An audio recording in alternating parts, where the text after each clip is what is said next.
다음은 오옹개공, 오온이 다 공이다 할 때의 공에 관해서 말씀드리겠습니다. 먼저 반야심경과 공사상에 관한 문제입니다. 종교가 철학과 다른 점은 여러 가지로 고찰할 수 있겠지만 가장 형격한 차이는 역시 철학이 이론적인 것에만 매달리는 것에 비해서 종교는 철학적인 이론을 근거로 해서 거기에 입각한 실천이 수반되는 것에 있지 않는가 여겨집니다. 그래서 불교의 진행 생활에도 수행이라는 실천이 무엇보다 강조되고 있습니다.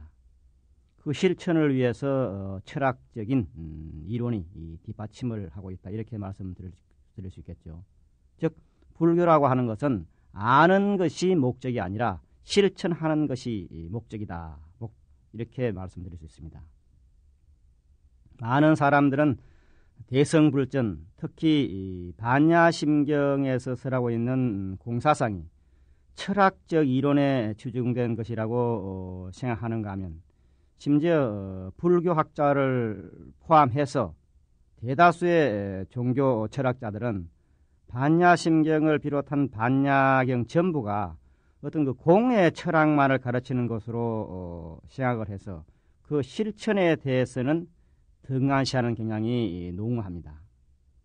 그러나 초기 대성불교를 일으킨 반야경은 그 성구경전답게 대성불교에서 주창하는 거의 모든 사상을 망라하고 있고, 거기에는 또한 이론적인 체계와 그에 따른 실천이 강하게 부각되어 있습니다. 따라서 반야심경에서 설하는 철학과 실천을 통해서 우리들은 비로소 대성의 보살로서 새롭게 태어날 수가 있는 것입니다. 반야심경에서 설하고 있는 이 철학적인 이론이나 실천은 철저하게 그 근거를 공사상에 두고 있습니다. 그러나 많은 사람들이 이와 같이 반야사상, 나아가서는 대성사상의 어떤 그 핵심을 이루고 있는 공이라고 하는 것이 실제는 무엇을 의미하고 있고 그 구체적인 실천이 무엇인지에 관하여서는 정확한 견해를 가지고 있지 않는 것 같은 생각이 듭니다. 자, 그렇다면 무엇 때문에 대성불교의 핵심인 공사상을 이렇게 성속을 막론하고 그 의미와 실천에 관해서 분명한 인식을 가지지 못하게 되었는가 하는 점입니다. 그 가장 큰 이유 하나가 우리들은 반야의 공사상이 어려운 것이라고 생각하는 점입니다. 이렇게 어렵다고 생각하기 때문에 반야사상을 공부하는 학인이 그렇게 많지 않는 것이 우리 한국 불교계의 현실입니다. 다들 아시는 바와 같이 한국 불교의 장자격인, 거의 한국 불교 전체라고 말할 수 있는 그런 조계종의 소위 경전은 금강경입니다. 이 경은 전체를 통해서 공이라는 말은 한 번도 언급하고 있지 않지만은 이 금강경 역시 공사상의 이해 없이는 그 해석과 실천이 불가능한 것입니다. 그런데도 이 금강경의 연구가 등한시되는 것은 우려를 금할 수 없다, 이렇게 하겠습니다. 그러나 한편으로 이렇게 공사상이 어렵다는 생각을 잘못되었다고 말할 수는 결코 없습니다. 왜냐하면 공사상에서는 예를 들어 우리들이 서울 사시는 분들이라면 아침마다 일어나서 분명히 보게 되는 저 서울 한가운데의 남산이나 저 유유히 흐르는 그 한강이 실제로는 없는 것, 공이라고 하기 때문입니다. 자고 나면 들려오는 저 거리의 자동차 소리가 실은 없는 것이라고 하기 때문입니다. 우리들의 눈에 보이고 귀에 들리는 저 분명한 사실들을 실제로는 없는 것이라고 했을 때 그 누구인들 그것을 어렵다고 하지 않겠습니까? 그렇다고 해서 여기서 그냥 물러서 버릴 수만은 없는 것이 또한 우리들의 당면 과제입니다. 왜냐하면 앞에서 지적한 것처럼 이 공의 입장을 통과했을 때 비로소 열반을 향해 나아갈 수 있는 반야바라밀이라는 눈이 생기기 때문입니다. 고통의 바다인 세상을 헤쳐나갈 수 있는 불자로서의 부처님 자녀로서의 안목이 생기기 때문입니다. 자, 그렇다면 공이란 과연 무엇인가? 우선 공의 일반적인 개념부터 살펴보도록 하겠습니다. 빌공자, 이 공이란 산스크리트어 슈냐를 번역한 말입니다. 이 공이라는 말 외에도 모든 존재 본성이 공이라는 입장에서 공성이라는 말을 쓰고, 이 공성은 범으로서는 수냐타라는 말을 쓰기도 합니다. 자, 공의 산스크리트인 이 수냐는 실은 우리가 수학에서 말하는 제로, 0, 제로를 의미하는 그런 말이 됩니다. 그렇기 때문에 공에는 무의 의미가 내포되어 있습니다. 사실 이 수학에서 말하는 제로의 의미, 이 제로라고 하는 것은 인도인이 발견한 하나의 숫자 개념입니다. 원래 우리들이 말하는 아라비아 숫자라고 하는 1, 2, 3, 4, 아니면 마이너스 1, 마이너스 2, 마이너스 3 이런 것만 있었는데, 여기에 인도인들은 1과 마이너스 1 사이에 제로의 개념이 있다고 하는 것을 발견한 것입니다. 바로 이것이 뭐냐? 이것이 바로 수냐라고 하는 겁니다. 따라서 이 공, 수냐, 여기에는 일체의 현상적 존재는 없다라는 의미를 가지고 있습니다. 모든 형태로 생각되고 예상되는 일체, 실체적인 것을 모두 부정하는 것이라고 생각할 수도 있습니다. 좀 더 쉽게 말씀드리면 일체 현상적 존재는 본래 없다는 것이 공을 규정하는 말이 된다고 할 수 있다는 것입니다. 그러나 여기에서 분명히 하지 않으면 안 될 것은 공이 일체, 실체적인 것을 부정한다고 해서 이것을 일종의 허무와 같은 것으로 생각해서는 안 된다는 것입니다. 공은 분명히 세상에서 말하는 허무와는 차원을 달리해서 절망을 부르짖는 것이 결코 아니라는 것입니다. 반야불교의 핵심인 공은 이렇게 단순한 부정이 아닙니다.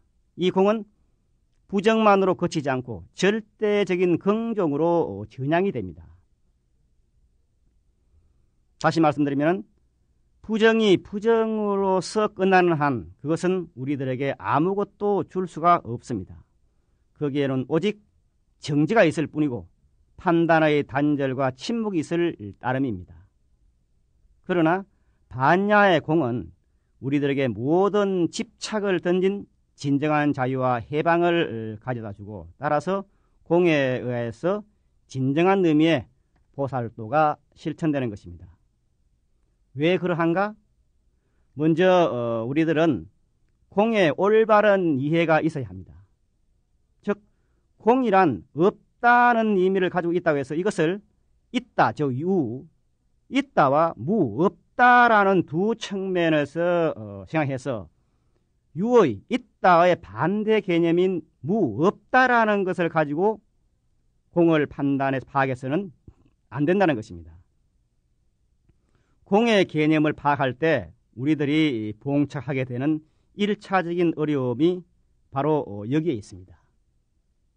한 가지 예를 들어보겠습니다.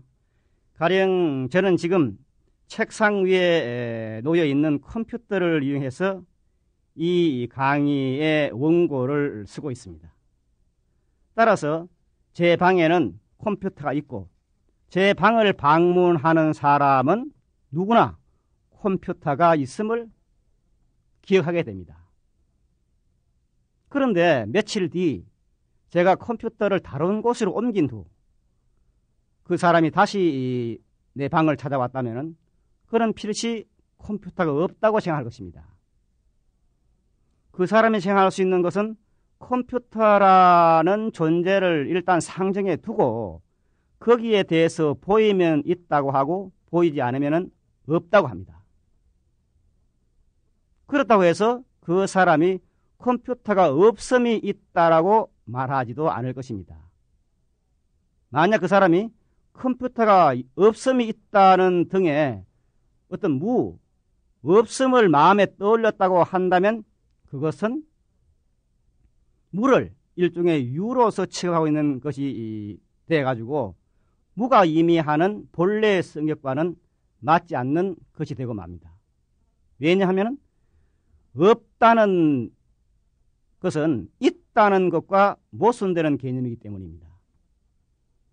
그러나 만약 같은 날 제 방을 방문한 사람이라 할지라도 내가 컴퓨터를 다른 곳으로 옮긴 후에 찾아온 사람이라면 어떻게 될 것인가? 필시 그는 컴퓨터에 관해서 그 자체를 예상할 수 없기 때문에 거기에는 있다와 없다는 생각이 없을 것입니다. 따라서 먼저 왔던 사람이 이 방에 컴퓨터가 없다라고 이렇게 하면은 그는 무슨 소린가? 본래 없는 컴퓨터를 무엇 때문에 끄집어내어서 없다고 말하는가 하고 의아해할 것입니다. 이렇게 우리들은 매사에 어떤 존재를 설정해 두고 그것을 붙잡고 유무를 따지고 그래서 생각으로 붙잡고 있는 그 존재가 인식되면 있다고 하고 인식되지 않으면 없다고 말합니다. 그렇지만 지금 살펴본 것처럼 붙잡고 있는 어떤 존재가 없을 때는 있다 없다 하는 그 어떤 관념, 그 개념이 생기지 않는 상태에 놓이게 되죠. 이때도 우리들은 없다라고 말합니다. 이 있다 없다는 관념이 있을 수 없는 상태의 없음을 이름해서 수냐, 즉 공이라 이렇게 부르는 것입니다. 자, 조금 어려운 문제입니다만은 여기에서 우리들은 언어라는 것의 어떤 그 허구성을 발견하게 됩니다. 같은 없다라는 표현이지만은 어떤 존재를 붙잡고 그 유무를 따져 없다고 하는가 하면은 또 존재 관념이 끊어진 지금 말씀드린 공의 상태 같은 그런 상태도 없다고 말하는 것입니다. 이러한 언어의 허구성 속에서 우리들은 일상생활을 통해서 일체의 존재를 어떤 그 유무의 상태로만 받아들이고 따라서 이러한 유무를 초월한 세계를 쉽게 경험할 수 없기 때문에 없다 이렇게 하면은 있다의 반대 개념인 무만을 생각하게 됩니다. 여기에 무인, 없음인 공을 취급하는 어려움이 있는 것입니다. 무를 논의하는 이상 어떤 의미에서든 그 존재성을 인정하지 않으면 안 되는 것이지만은 그러나 무는 존재하는 것을 거부하는 것입니다.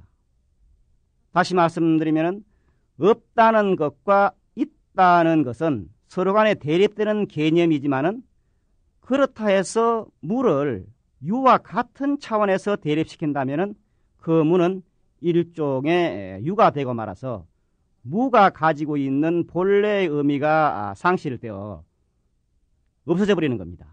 즉 유는 개념화할 수가 있지만은 무는 개념화할 수가 없는 것이죠. 우리들이 공에 관해서 말할 때도 마찬가지의 문제에 봉착하게 됩니다. 즉 우리들이 공을 논리하면서 공은 공이라고 하는 것이 있다. 공은 결코 허물을 의미하는 것은 아니다라고 해석해서 있다, 즉 유와 없다, 즉 무라는 두 측면에서 생각하려고 합니다. 그러나 앞에서 지적한 것처럼 확실히 공은 허물은 아니지만 그렇다고 일종의 유해일 수도 없다는 것입니다. 이러한 이론을 정립한 그런 논사 가운데서 월츠이라는 분이 있는데, 간트라 키르티라는 그런 월칭이라는 스님 계시는데, 이 월칭은 그에 저서 중론 주석서인 입중론에서 이러한 그 공에 있다 없다라는 두 측면을 여인 이 부분에 관해서 그 기본적인 입장을 이렇게 비유로서 설명을 하고 있습니다. 좀 요점만 말씀을 드리겠습니다. 눈에 병이 있는 사람은 눈앞에 무엇인가가 항상 어른거린다. 인도에서는 이러한 상태를 발망이라 부르는데 환영, 환각이라 해도 좋을 것이다. 거기서 무엇인가 이상하다고 느낀 그 사람은 친구에게 나는 눈앞에 무언가 어른어른하는 것이 보이는데 자네에게도 보이는가? 이렇게 물었다. 그 친구는 그렇지 않다. 내가 보고 있는 머리카락 같은 것은 실제로 있는 것이 아니고 너가 눈에 병이 있기 때문에 어른거릴 뿐이다. 이렇게 설명해 준다. 그러면 눈병이 있는 사람은 아 그런가 하고 이 현상은 머리카락이 있는 것이 아니라는 것 등을 우선 안다. 그러나 그 사실이 이해되었다고 해서 어떤 어른어른하는 것이 보이지 않게 된 것은 아니다. 역시 보이고 있다. 뒷날 의사에게 가서 눈을 치료하고 나니 머리카락은 완전히 보이지 않게 되었다. 여기까지입니다.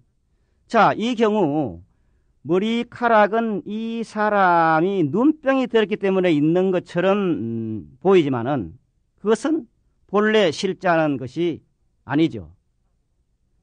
아, 그런가? 하고 말해서 머리카락이 보이지 않게 된 까닭에 그것이 없어졌다는 것도 아닙니다. 없어졌다고 하는 것은 무엇인가가 없어지지 않으면은 말할 수 없는 그런 것이고 처음에 존재하고 있던 것이 사라졌기 때문에 없어졌다고 말하는 것입니다. 원래 눈앞에 어른어른 거리던 그런 머리카락은 실제 하던 것이 아니기 때문에 그것이 사라졌다고 해서 없어졌다고 말할 수는 없다는 것입니다. 모든 존재 실체라고 하는 것은 우리들이 환각으로서 보고 있는 머리카락 같은 그런 것으로서 본래 실체라고 하는 것은 없는 것입니다. 있는 것은 아니지만 그렇다고 존재가 없다고 하는 것도 있을 수 없는 것입니다.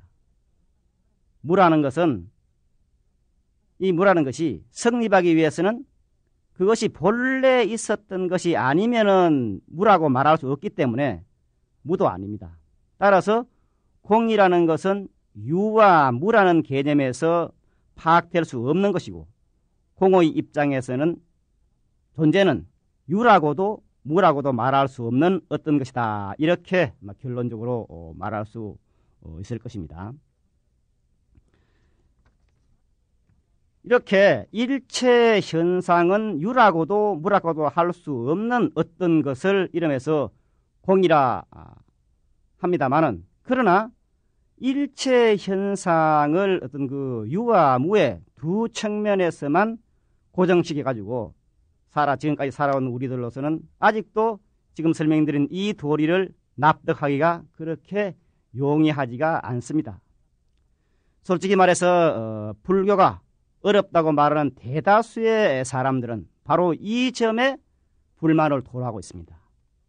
있으면 있고 없으면 없다고 분명히 정말 떳떳하게 밝히지 않고 무엇 때문에 이게 있는 것도 아니고 없는 것도 아니고 이렇게 아주 애매하게 말하느냐고 이렇게 항변을 합니다. 저도 그런 항변을 많이 들었습니다. 자, 해서 이제 이 말을 우리들의 삶에 좀 더 접근해서 살펴보도록 하겠습니다. 우리들은 보편적으로 일체의 현상은 어떤 고정된 실체가 있다고 생각합니다. 그러나 부처님께서는 바로 이 실체의 관념을 부정해서 대품반야경 도수품에서는 이렇게 설하고 계십니다.